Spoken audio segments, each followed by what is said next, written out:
দুপুরে গরম ভাতের সঙ্গে এই রকম লাল ঝাল হাঁসের ডিমের কষা খেতে চাইলে প্রথমেই ডিমগুলোকে সেদ্ধ করে নিয়ে কড়াইতে অল্প সর্ষের তেল গরম করে ডিমগুলোকে আমরা হালকা হাতে ভেজে নেব এবং ডিমগুলো একটু ভাজা হয়ে গেলেই ওর ওপরে নুন আর হলুদ গুঁড়ো ছড়িয়ে দেবো, চাইলে কেউ লঙ্কার গুঁড়োও দিতে পারে।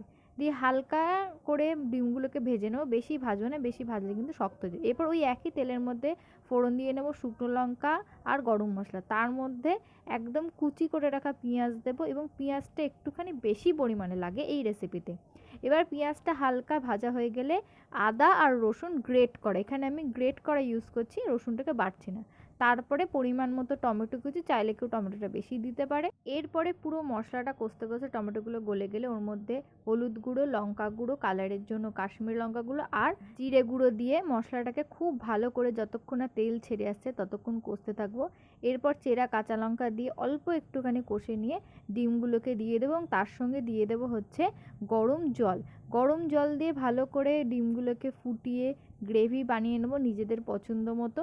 লাস্টে দিয়ে দেবো নুন আর ওপর থেকে গরম মশলা। তাহলেই তৈরি হয়ে গেল গরম গরম হাঁসের ডিমের কষা।